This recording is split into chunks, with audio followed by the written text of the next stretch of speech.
Imagine if John Gotti was alive and he did a podcast. Oh my God. It would be amazing. It would be like seeing the Beatles. I mean, John Gotti died chained to a bed, refused pain medication because he thought it was truth serum. They were gangsters. I cooperated. I can't see him be an active member of that crime family and have a podcast. I can't see it. And that just goes to show you there's no more commission. There's no more ruling bodies. Prescott, he doesn't impress me. I think he's the most overrated quarterback of football. I think he's a choking dog.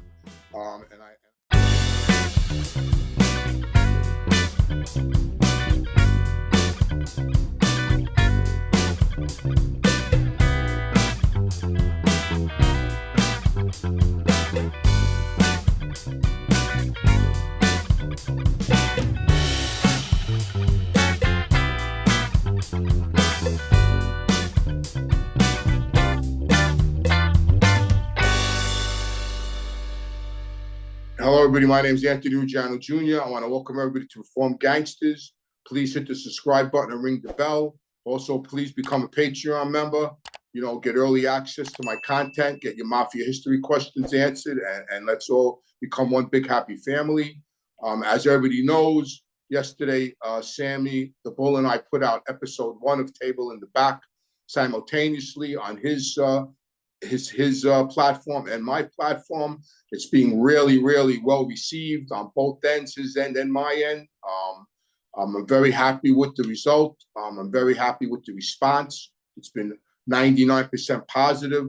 You know, my subscribers, my views, everything's going in the right direction. The comments are fantastic. I mean, people enjoyed it. Everybody seems to be looking forward to episode 2, which will be out next Wednesday. But, you know, and everybody's been asking me questions and, some of them are relevant, some of them are not, but overall, everything's been positive. Everything's been, really good. There's this constant, bashes, that come in every week with their bashing, which is fine. They're entitled to their opinion, which everybody is. But I just want to address one issue because sort of it hits home for me. Like I said earlier, you can get a lot of great comments, but sometimes when you get, negative comments, it hurts your feelings. Sometimes I try not to take it personal because, like I said, everybody's entitled to their opinions. But so a lot of people are confused about, how I talk so highly of my father, of course, and John Gotti, who always looked out for me. And I said this a million times, and I'll say it a million more times. The guy always looked out for me my whole life.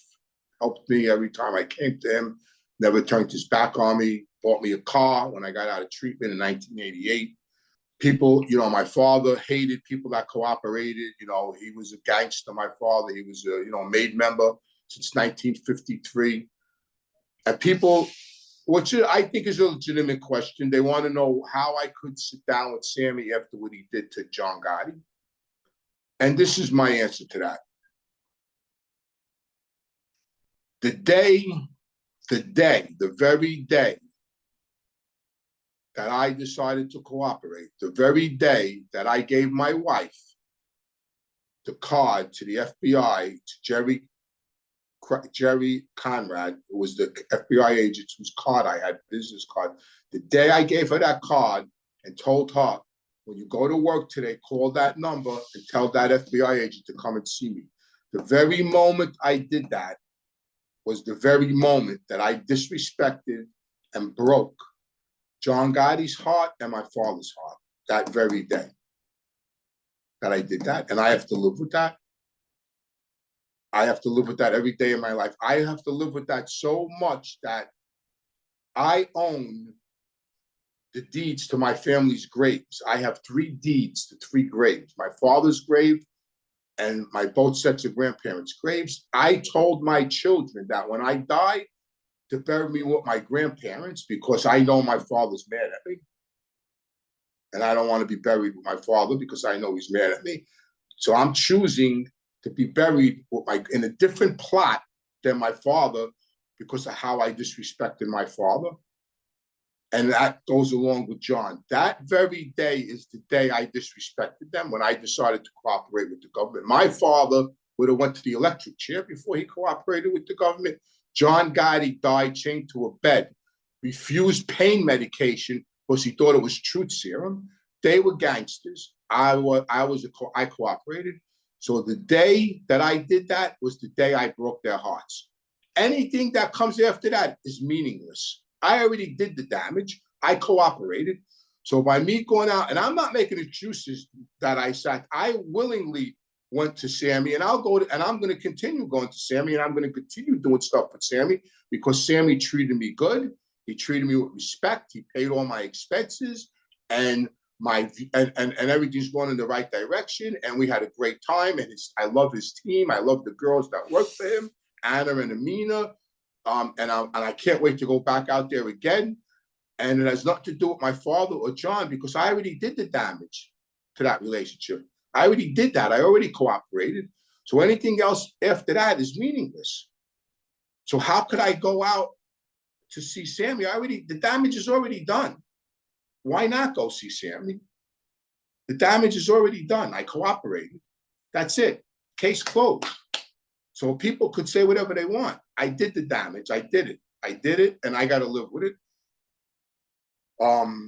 As far as this genre, I have done shows with many people: Larry Mezza, Michael Francis, Bobby Louisi.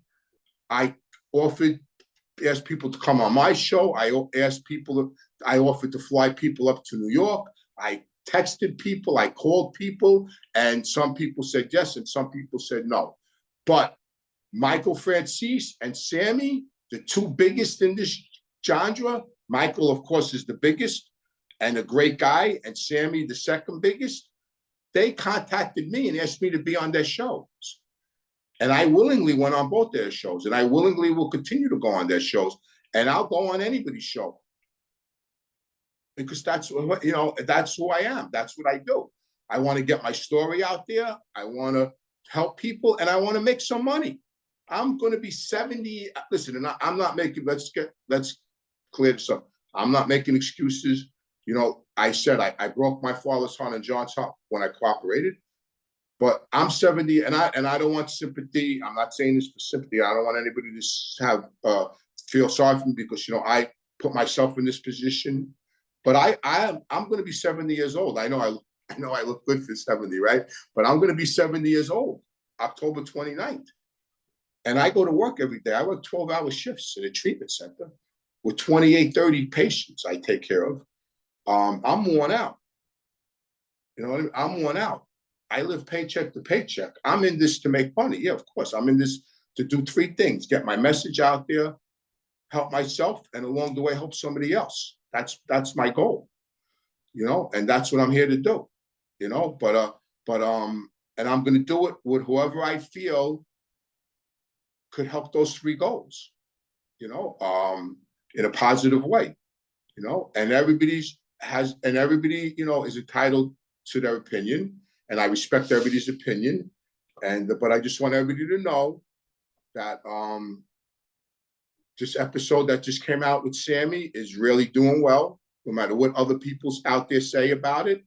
I'm telling you, it's doing well on my end. And I spoke to Sammy a little while ago, and he said his is doing well. And he asked me how I'm doing, and I said I'm doing well. And him and I can't wait till next Wednesday. And we're talking about maybe getting together again in November to do something else.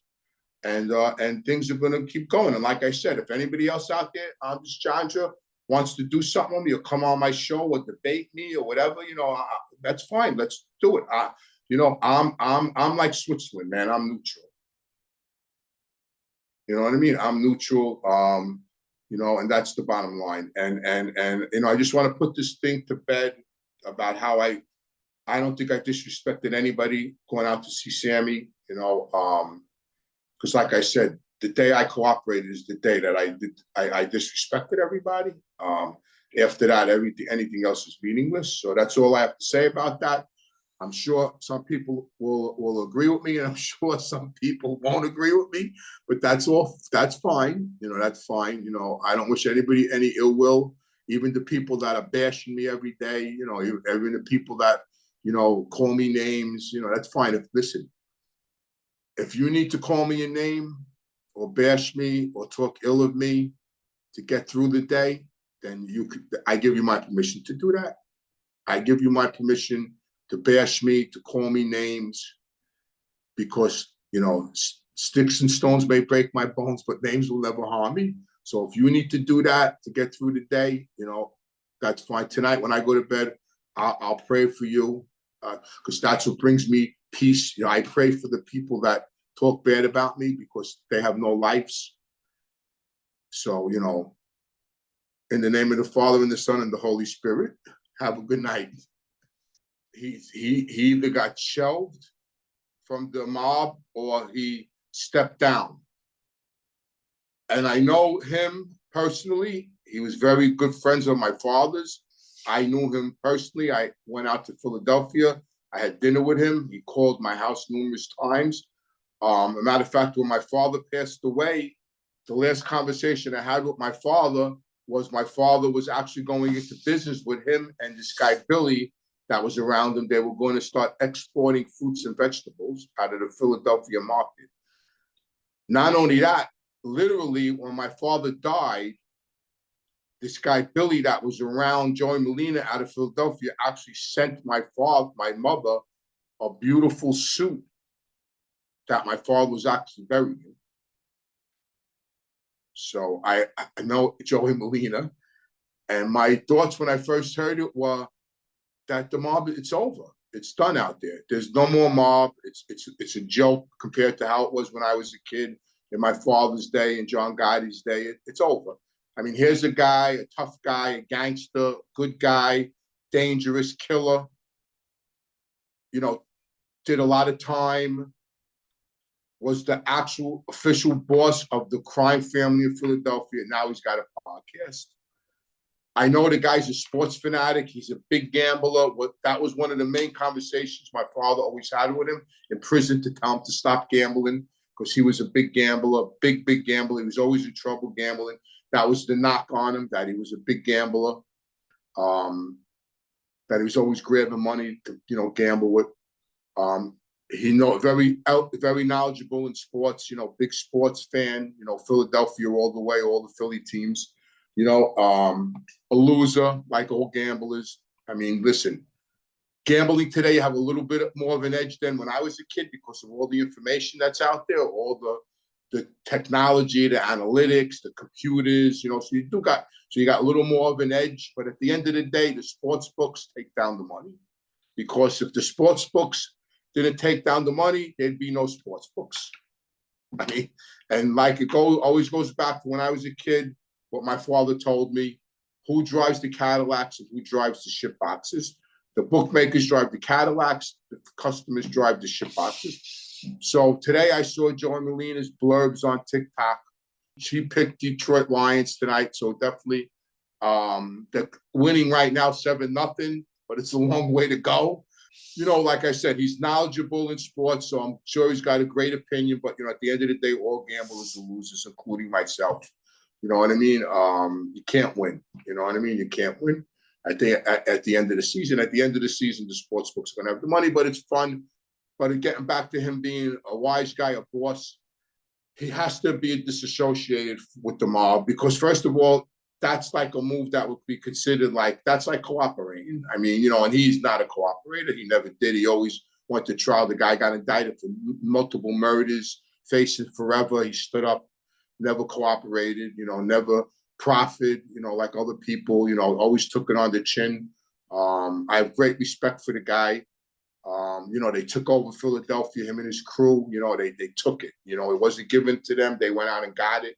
That's why my father loved him. My father loved him because he was a tough kid. His father was a tough guy. But to get to do a podcast, I don't even know what to say. Like, I'm flabbergasted. Like, I don't even know what to say. You know what I mean? Like, it's amazing. It amazes me it amazes me what's going on out there in the world today, the world of the mafia, the American mafia. It's amazing. It blows me away. Like, imagine if John Gotti was alive and he did a podcast. Oh my God. It would be amazing. It would be like seeing the Beatles. I mean, come on. Think about that. I mean, what's happening? what's happening. You know, and I'm sure he's going to, you know, do really well with it. You know, he's got a great personality. He's a nice looking guy. I saw him today. He looks like he's in great shape. You know, he's nice and trim. He's got a full head of hair, you know, and he knows sports, you know, and he's got a, and, you know, and I saw him today, you know, cursing and laughing, and, you know, I'm sure it's going to do very well, and God bless him. But as far as him being in the Mafia, like, that's crazy. You know, either they shelved him, and I know that they didn't shelve him because, first of all, they love him in Philadelphia. Them guys around him were his childhood friends, Lance and all them guys. So, or he probably backed off. He probably gave, you know, he probably stepped down. I mean, that's the only thing. I can't see him be an active member of that crime family and have a podcast. I can't see it. And that just goes to show you there's no more commission. There's no more ruling bodies. It's like all gangs out there now, the 5 families. I mean, this is like, really, it's a joke. I mean, it's a joke. As far as the Mafia goes, it's a joke that this guy who was the boss of a crime family now has a podcast. I mean, you know, I could see us having a podcast. We all cooperated. You know, we know stories. You know, we lived the life. People are interested in the mob. You know, and we have podcasts. I mean, you know, we're not in the street no more. You know what I mean? So, you know, if I was in the street, I wouldn't have a podcast if I was still out there. I mean, I don't think he's going to talk about any mob stuff. I don't think he's going to come after any of us. I think it's going to be strictly based on sports, which, you know, that's fine. You know what I mean? And like I said, you know, listen, more power to him. God bless him. If he did get out of the mob, you know, he survived. You know, he did a lot of time, but, you know, he's free and he gave up that lifestyle. Good for him.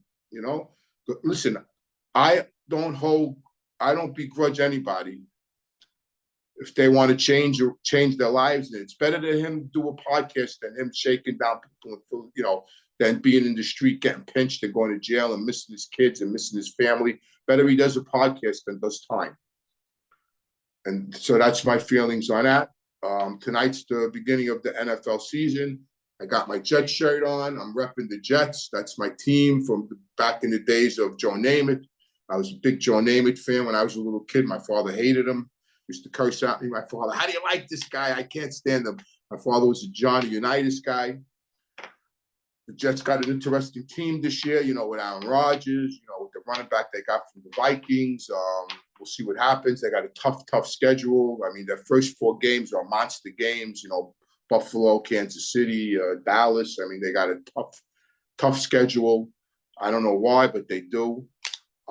People are interested in my picks. I don't really know why they're interested in my picks, but I'm going to give you some picks tonight. Let me just get my lines out here.